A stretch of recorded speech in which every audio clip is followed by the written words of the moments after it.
Paz do Senhor, meus irmãos, espero que vocês estejam bem.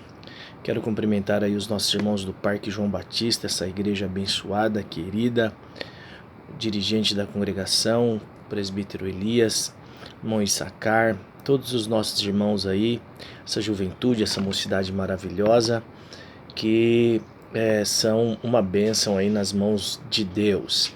Meus irmãos, eu estou gravando esse vídeo. Eu recebi aqui algumas perguntinhas do nosso irmão Issacar, falando sobre o jejum, e eu quero neste vídeo contribuir com os irmãos acerca daquilo que nós entendemos, aquilo que nós aprendemos sobre o jejum, ok, meus queridos irmãos? Vamos lá.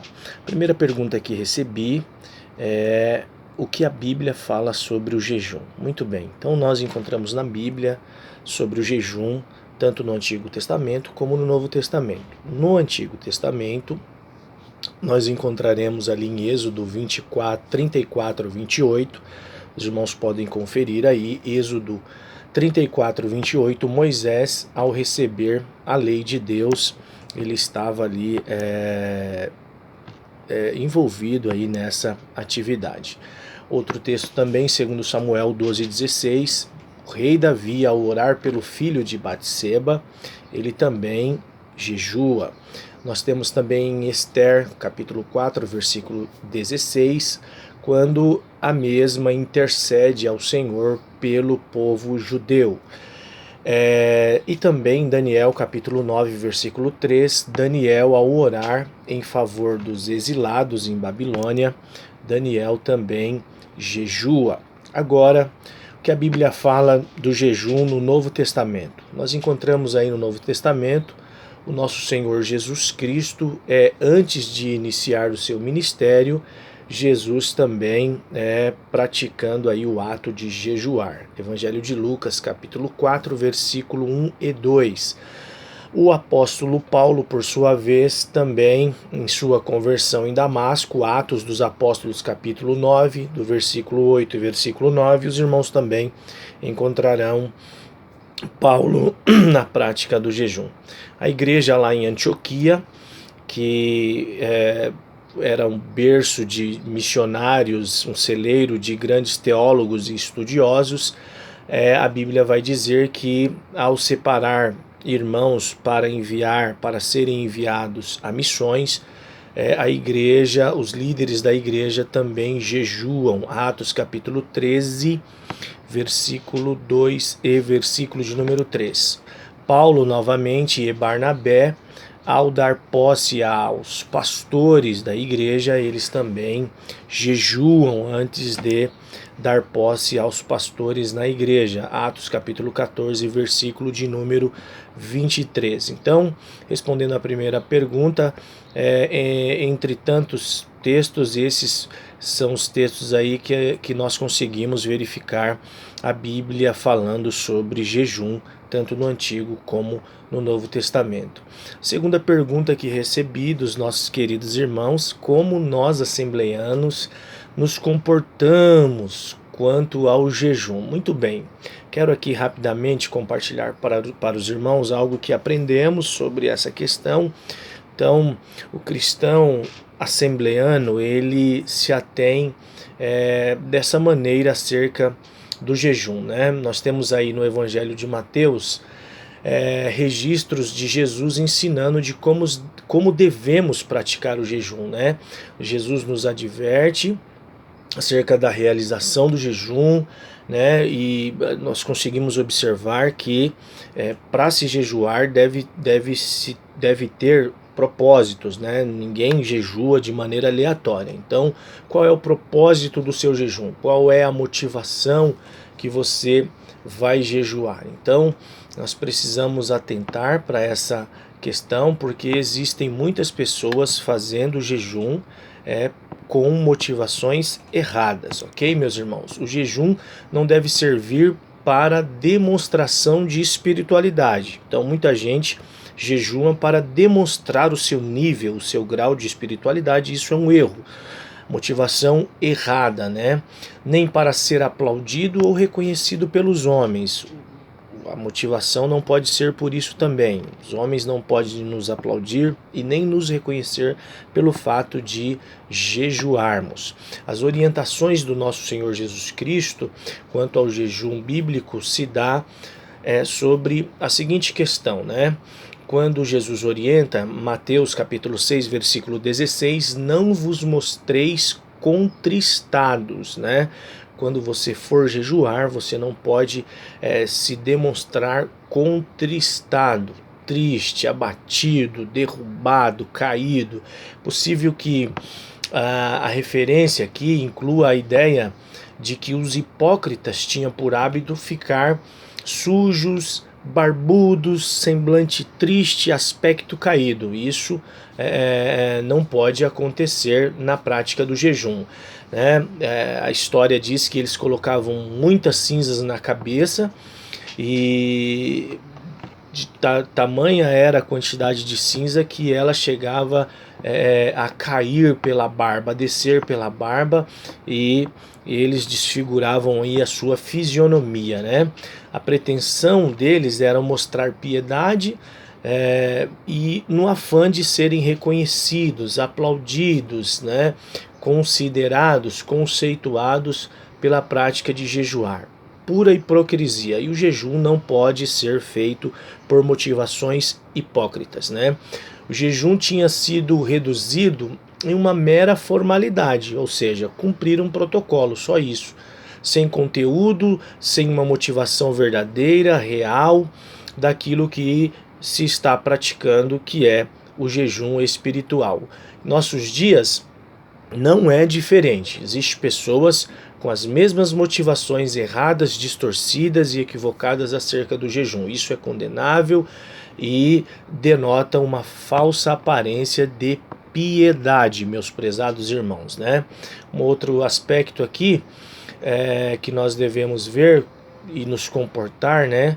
A Bíblia, com a orientação da palavra, Mateus 6,17, unge a tua cabeça e lava o teu rosto, na prática do jejum. Na prática de jejuar, os judeus faziam dessa forma, né?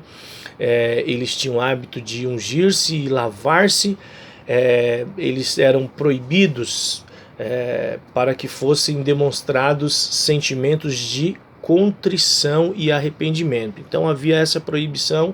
Não era essa motivação, demonstrar contrição, tristeza, enfim, né? Na Nova Aliança, Jesus ensinou que o verdadeiro cristão não precisa ostentar o que faz e nem chamar a atenção para si mesmo. Então nós não precisamos, na Nova Aliança, como cristão, como assembleano que somos, demonstrar que nós estamos jejuando, que nós estamos exercendo aí essa prática do jejum para sermos vistos e reconhecidos, para sermos percebidos, né, e para chamar a atenção das pessoas, né? Devemos proceder de maneira discreta, normalmente, sem nenhum outro tipo de chamamento de atenção, né? De forma que ninguém perceba que estamos na prática do jejum. Bom, uma outra forma de comportamento à luz das Escrituras é jejuarmos em secreto, né? Por quê? Evangelho de Mateus, capítulo 6 e no versículo 18, em secreto deve ser o nosso jejum. O jejum deve fugir de toda motivação e propósito equivocado, como já abordamos aqui. A recompensa do verdadeiro jejum será reconhecido por Deus em secreto, para evitar aplausos dos homens. Então, da mesma maneira que praticamos o jejum em secreto, Deus também nos recompensará em secreto, né? Quem jejua publicamente recebe o reconhecimento e as recompensas humanas, né? Então, meus irmãos, nós devemos nos reservar dessas práticas equivocadas. Qualquer outro modelo e forma de jejum é antibíblico e deve ser desconsiderado, rechaçado do nosso meio, né? Não faz parte do nosso comportamento de jejum. À luz das Escrituras Sagradas, nós não devemos praticá-los. A Bíblia é o modelo, a Bíblia é a nossa regra de fé, é a nossa regra de conduta e de comportamento, né? Qualquer outro modelo é rechaçado, deve ser, como bem já dissemos, e toda atenção para essa questão, né? Eu aproveito o ensejo para dizer aos irmãos que nesse novo ano, 2021, desde 2020, nós estamos atravessando aí momentos difíceis, né? Com toda essa pandemia, com toda essa crise que afetou o mundo. Convido aos irmãos para que você jovem, você obreiro, obreira que deixou essa prática, que em 2021 você possa retomá-la, que você possa exercê-la e receber aí da parte de Deus as merecidas recompensas por estar praticando o jejum bíblico, o jejum que Deus se agrada, né? Porque é necessário e imprescindível para o cristão, ok? Muito bem. Uma outra pergunta, a última pergunta que os irmãos nos fez é: existe uma maneira correta de jejuar?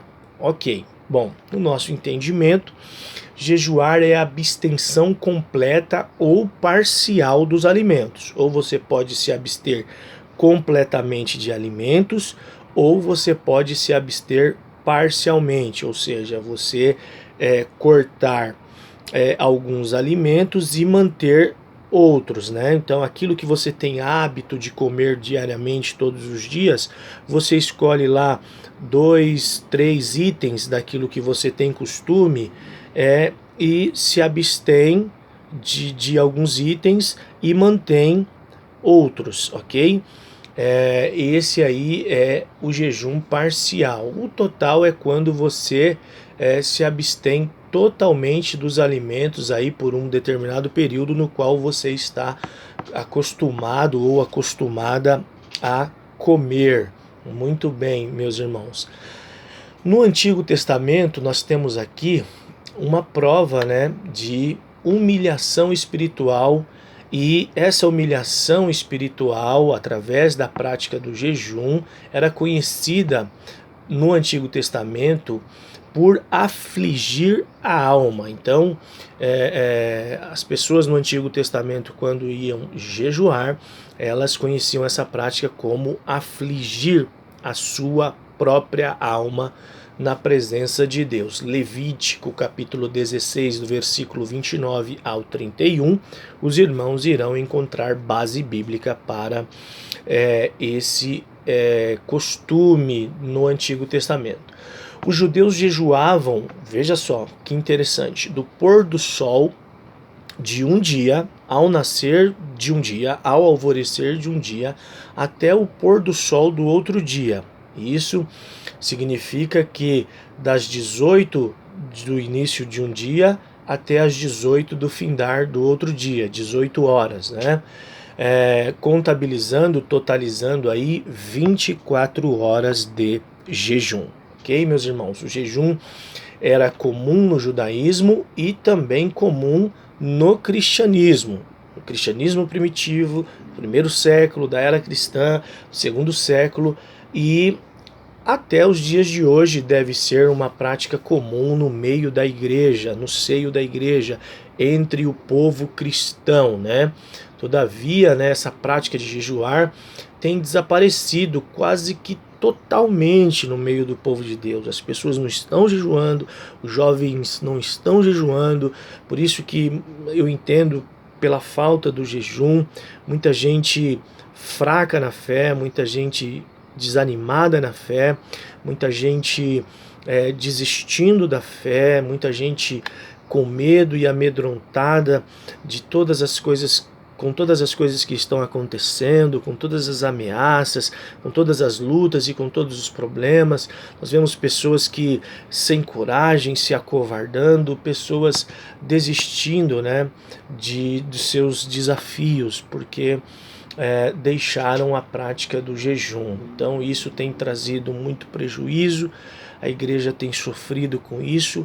Todavia, fico feliz em saber que os irmãos aí no Parque Boa Esperança, a juventude aí no Parque Boa Esperança, irmão Isacar, toda essa mocidade linda e maravilhosa, estão preocupados com essa questão, buscando aprender e se desenvolver e praticar o jejum para a glória de Deus. Meus irmãos, um beijo no coração de todos vocês, espero ter contribuído, espero ter colaborado com esse tema. Que Deus em Cristo abençoe e até uma próxima oportunidade em que estivermos juntos aí adorando ao Senhor. Deus abençoe a todos.